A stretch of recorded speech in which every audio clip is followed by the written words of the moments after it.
Ги уволниха. Да, всичките ги съкратиха. Колко народ пострада. Не само това, пострадаха кадърни хора, според мен. Кадърни лишиха нацията в България от подготвени хора. Да, и това е най-лошото. Когато станах аз реален ръководител, държавен и партиен в България, а това беше 1962 година, когато бях издигнат за председател на Министерския съвет, първият въпрос, който се заех, беше Пиринска Македония. По понятни съображения, тъй като там се провеждаше културна автономия и беше подписан договор, че Пиринския край това е част от Македония и се провеждаше културна автономия, която обхващаше езика, литература и всичко останало там, свързано с възпитанието и превъзпитанието на народа, на новото поколение, училищата и така нататък и така нататък.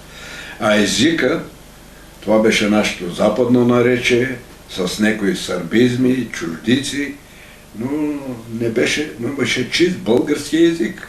Просто български език, с някои чуждици в него. Главно сърбизми от сръбския език. Но основното си това е нашето западно наречие. И както е известно, от това му е първо посещение, се проведе след това референдум и Пиринския край стана съставна част на България. В референдума поголовно цялото население, с изключение 2-3%, гласуваха против, останалите за присъединяване на България, че те са част от България и така нататък. Втория район, който посетих, това бяха Родопите, Кърджали, Смолян. И това не беше случайно. И днеска виждаме какво става, как искат да обезсобят една българска твърдина, един български район, едно българско, в основата си българско население там. И след тия мои посещения в Родопите се предприеха мерки за спиране на ерозията, особено в Кърджалийския край, създаване работа на хората и както знаете, това беше този район, Родопите и населението, което го населява, живееше и работеше там с българско национално съзнание. След моето освобождение, вие знаете какво стана и какво става. Но вина за това аз нямам абсолютно никаква. Третия район в България, това е Велико Търново. Некои ще кажат Правец, нищо подобно. Аз най-после отидох в Правец. И си спомням, Правец имаше да се създаде ТКЗ. Един път отидох живо да го оплачеш. Много тежко положение беше. Аз ги оставах там да си живеят, тъй като претенции към Стара планина нямаше. На нас някои ни работеха, защото ние да живеем по билото на Стара планина. Та зато и Правец го оставих последен. Но втория град, това беше Велико Търново. Защо? Това го знаят моето поколение, следващите няколко поколения. Надявам се и сега трябва да узнаят и да знаят, че Велико Търново е втората българска столица. Втората българска столица. След освобождаване от византийско иго. Втората българска столица. Но не само това. Велико Търново е така разположено в България и в такъв район, Първо, той е в центъра на България, Велико Търново. Центъра на България. Второ, той е опасан от река Янтра и е създаден на тепета с съответна архитектура, създадена от вековете. Така че той е един град-музей, който събира творчеството, архитектурно, начин на живот, с ролята, която Търново е играл за съхранение на България през няколко век.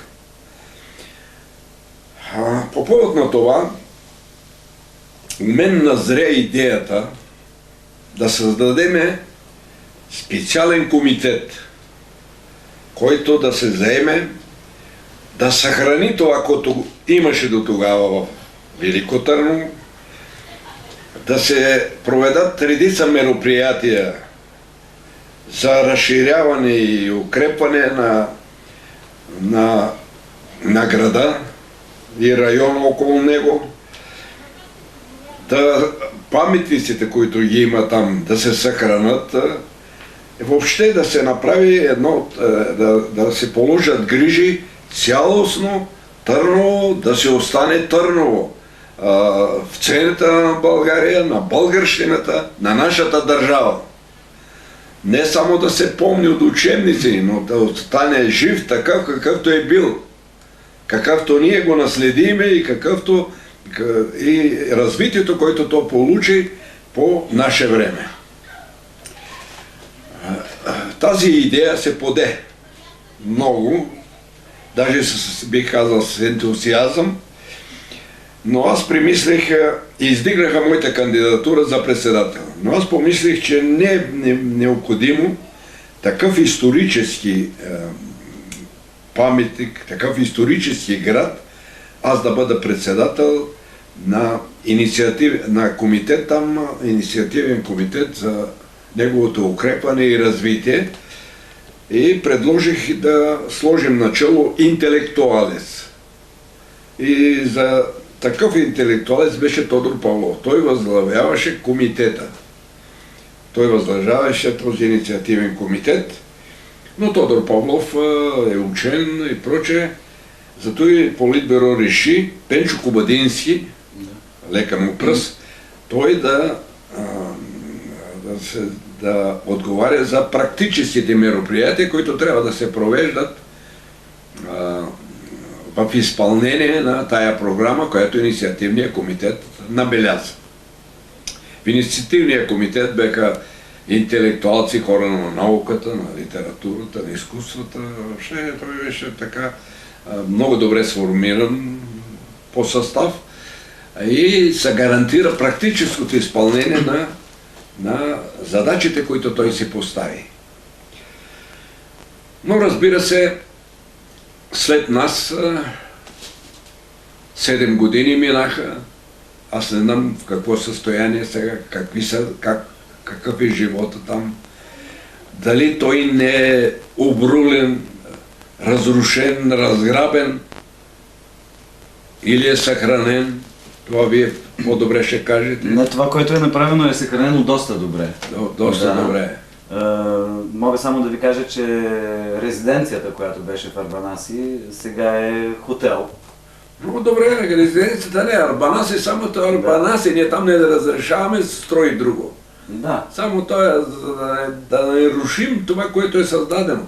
Арбанаси представлява една архитектура, това е върхът на строителната архитектура в България. Сега се построиха много вили. В това време. Много частни вили. Това вече не е Арбанаси. Щом са построени вили там, това вече не е Арбанаси. Той е разбален. Жалко. Много съжалявам. Ето, така съм виждал аз Търново. Не само като столица, но и като един център обединител на България. Вярата на България, че тя ще пребъде, че ще се развива, ще процъфтява и така нататък. Всичко добро, което може и трябва да се направи в тая страна.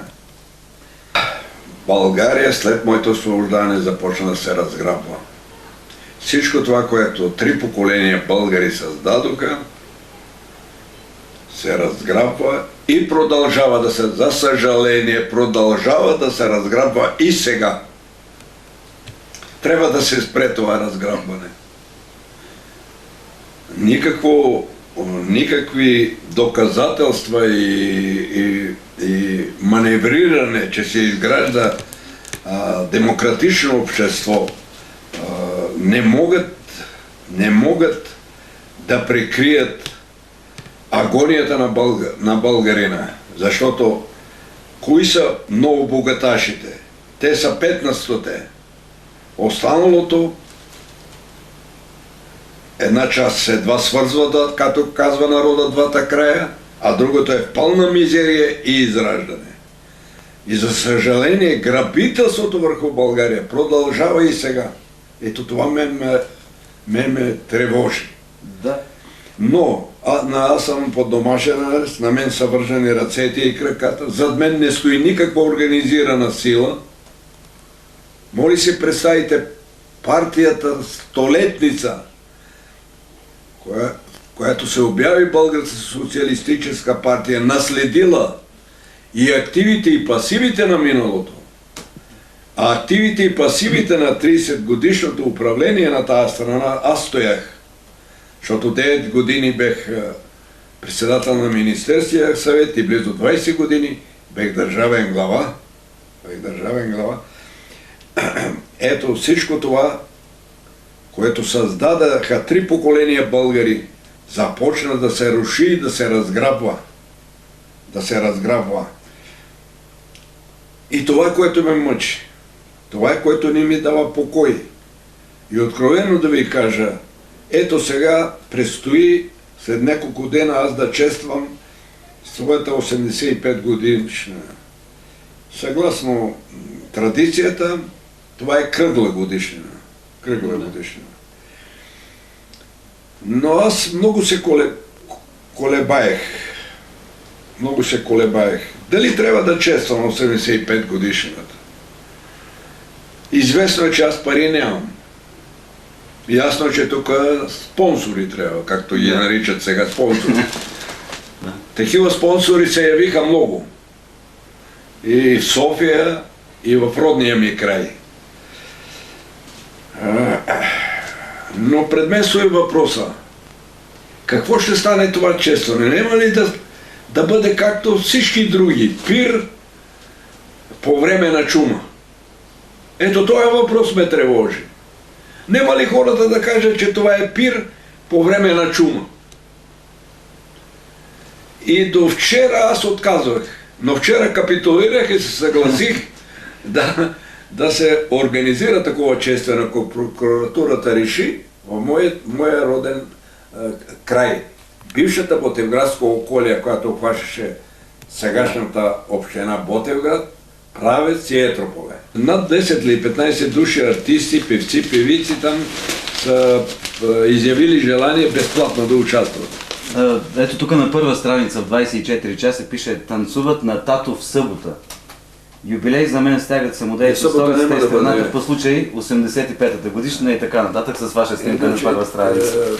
Не са достатъчно информирани, правилна информацията, но трябва да кажа, че ще бъде на 14. Да. На 14 поради това, че някои членове на... Аз бех решил да чествам в тясен кръг семейен, но някои членове от моето семейство нямат възможност да участват. Така че на 14 ще бъде в моя роден край там, бившата Ботевградска околия, пак повтарям, която обхваща 3 общини сега, това е Ботевград, Правец и Етрополе. Срещу мен се извърши една вандалщина, изле се помия, много помия върху мен. За съжаление, не само върху мен, а върху цяло едно поколение, а бих казал не едно, а 3 поколения българи, които създадоха днешна България, във всички обвинения лично към беше за всички земни грехове, каквито може да има. Даже от трибуната на Народното събрание Андрей Луканов призова целият български народ, кой каквото има да каже нещо за Тодор против Тодор Живков, да го каже. Това от Народното събрание. Така че помие се излед достатъчно върху мене. За съжаление, това не даде резултати, тъй като това беше една вандалщина организирана, за да може да започне разграбването на България. И то започна. По време на тази вандалщина започна разграбването на България с участието на креатурите на Горбачов. Той продаде социализъма и Варшавския договор и всичко продаде на Запада. Не го продаде, а го подари. Подари го, така да се каже. И въпреки моята съпротива, известно е, че аз съм един от генералните секретари и държавен глава тогава, аз се излезох против тия негови преустройки и замисли да продаде Варшавския договор, СЕФ организацията, въобще социалистическата общност.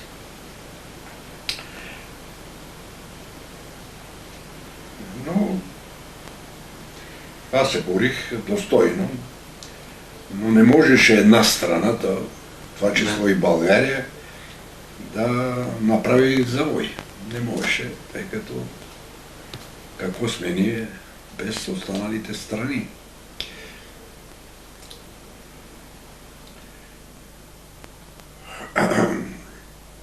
Но аз съм оптимист и вярвам, че ще се намери изход и трябва да се намери изход. Българският народ ще намери изход. Неотдавна, преди няколко месеца, аз излезох с едно обращение. За жалост, това обращение не се публикува с изключение на един вестник изцяло и един вестник със съкращение. Другите предадоха информативно това обращение към целия български народ, че в този момент може да се спаси България само с едно такова обединение на всички сили патриотични за съхранението на страната. Тук не става въпрос за партии, за организации. Тук става въпрос за спасението на България. България оцеля 13 века. Преди колко? 2 години чествахме. Преди 8-9 години. Да. Ние честваме 13 годишната на България. Значи България беше претърпя 2 робства. Византийско, след това гръцко робство, вековно робство. Участва в няколко войни, какви бедствия преживя. Но тя се съхрани. Защо се съхрани?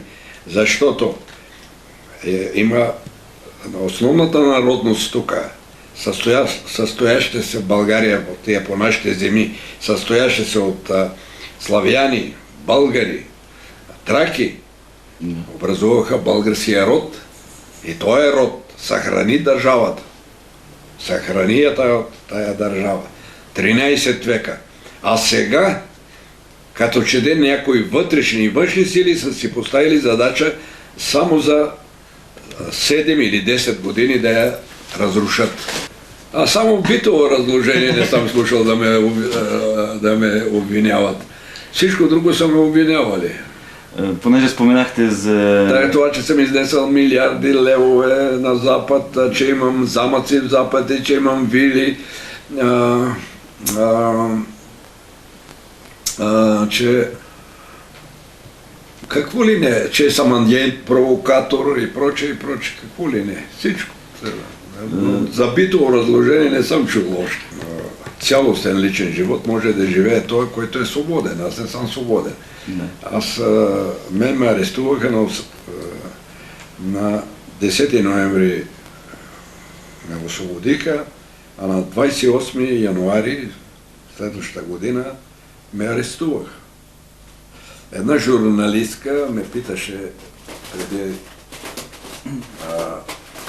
няколко месеца коя зодия съм. Казва, вие знаете ли, че ние сме една и съща зодия с вас? Зодия Дева. Викам, слушайте, моята зодия е друга, не е Дева. 1971 година почина съпругата ми. 10 години след това дъщеря ми почина. Близо 10 години след това ме арестувах.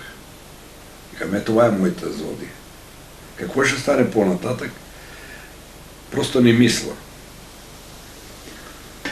Искам да, чрез екрана, вашия екран, вашата телевизия, да поздравите всички слушатели